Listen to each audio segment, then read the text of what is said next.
In this video, we are going to see OpenZeppelin string methods. So let's start. So this is the contract I have written. And if I compile and deploy, so here are the methods that we have. So equal is here. So equal method takes two strings and finds whether the two strings are equal or not. For example, Shiva and Shiva. And this is returning true. If it is not equal, this is returning false. Hex string method is used for address and numbers, and also you can use for numbers to get a specific length of hex string. For example, let's say I'm taking address here,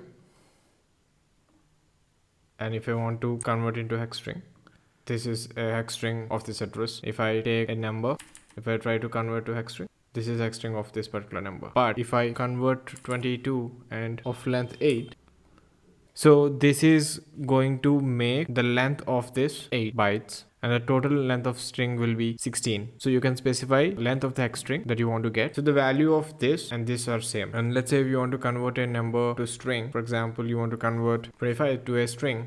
So this is a string of 25. This method is strings.toString. And you can also convert them to a signed string. For example, let's say if I want to convert minus 25 to a string.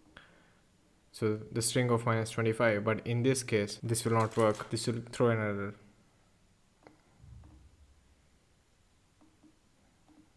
So this is throwing an error saying that invalid argument. So these are the different string methods that we can use that are available in the OpenZeppelin strings library. So you can convert a number to a string, you can convert a signed number to a string, you can convert a number to a hexadecimal string, and you can convert a number to a hexadecimal string of a fixed length, and you can convert an address to a hexadecimal string, and you can also find whether two strings are equal or not. That's all for this video. See you in the next video.